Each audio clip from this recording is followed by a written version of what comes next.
अध्ययन निष्पत्ती. विद्यार्थी लगतच्या परिसरातील पक्षी आणि प्राण्यांची विविध वैशिष्ट्ये ओळखतात.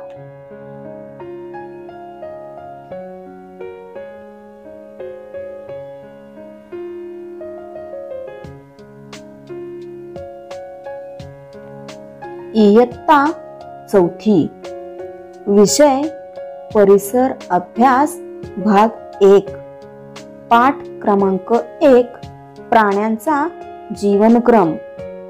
विद्यार्थी मित्रांनो, एखादा प्राणी जन्माला आल्यापासून त्याची पूर्ण वाढ होईपर्यंतचा प्राण्यांचा जीवनक्रम आज आपण अभ्यासणार आहोत. कुत्र्याची पिल्ले व त्यांची आई पहा, सारखेच दिसतात. शेळीचे करडू आणि पूर्ण वाढ झालेली शेळी यांच्या रूपात फारसा फरक नसतो. मांजरीची पिल्ले आणि मोठी मांजर यांच्यातही फारसा फरक नसतो. पिल्लू आईच्या पोटात वाढते, आईच्या पोटातून जन्म घेते.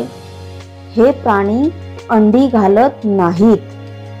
पण मुलांनो, कावळा, कोळी, सरडा यासारखे काही प्राणी अंडी घालतात.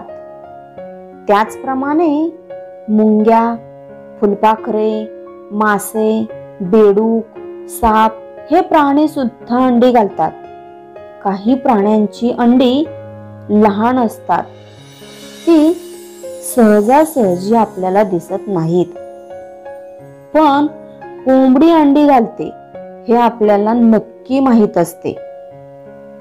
ती आपल्याला सहज दिसू शकतील इतपत मोठी असल्यामुळे कोंबडीची अंडी आपल्याला माहिती असतात. कोंबडी अंडे घालते. अंड्यामध्ये पिल्लांची वाढ होण्यासाठी उबेची गरज असते. त्यासाठी अंडी घातल्यावर कोंबडी अंड्यांवर बसून राहते व अंडी उबवते. आज आपण नवीन शब्द शिकूया. अंडी उबवणे. अंड्यांना ऊब देण्यासाठी कोंबडीने अंड्यांवर बसून राहण्याला अंडी उबवणे म्हणतात. माहिती आहे का तुम्हाला? अंड्यांच्या काळजीपोटी ती आक्रमक देखील होते. अंड्यातील पिल्ले हळूहळू वाढू लागतात. वाढ पूर्ण झाली की पिल्लू अंड्याचे कवच फोडून बाहेर पडते. पिल्ले थोडी मोठी होईपर्यंत कोंबडी त्यांची काळजी घेते. आता आपण फुलपाखरांविषयी थोडी माहिती पाहू. सुंदर आकाराची आणि निरनिराळ्या रंगांची फुलपाखरे आपल्या परिसराचाच एक हिस्सा आहेत. फुलपाखरांची वाढ होताना अंडे, अळी, कोश आणि प्रौढ या 4 अवस्था असतात. त्यातल्या प्रौढ अवस्थेलाच फुलपाखरू म्हणतात. बिबळ्या कडवा या नावाचे फुलपाखरू आपल्याकडे खूप मोठ्या प्रमाणावर आढळते.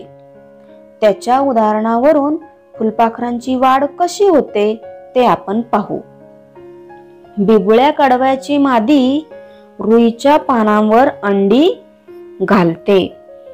अंड्यांमधून 6 ते 8 दिवसांनी अळी बाहेर पडते. फुलपाखराच्या अळीला सुरवंट म्हणतात. फुलपाखराचा सुरवंट अंड्यातून बाहेर पडतो आणि लगेच पाने खायला सुरुवात करतो. ज्या पानावरील अंड्यांतून तो बाहेर पडतो ते पानही तो कुरतडून खातो. त्याच्या खाण्याचा वेग फार मोठा असतो, त्यामुळे त्याची वाढ झपाट्याने होते. नवीन शब्द शिकूया. कात. शरीराची वाढ होताना अपुरे पडणारे शरीराचे आवरण.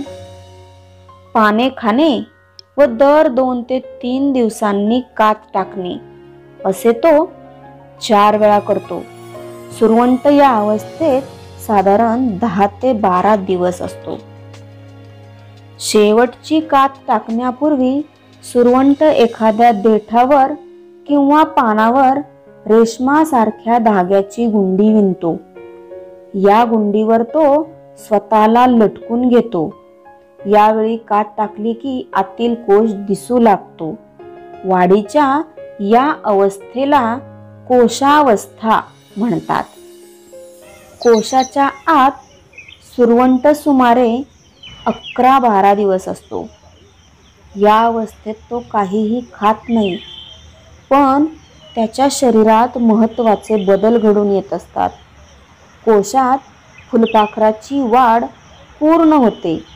नंतर प्रौढ अवस्थेतील फुलपाखरू कोशाच्या आवरणातून बाहेर येते.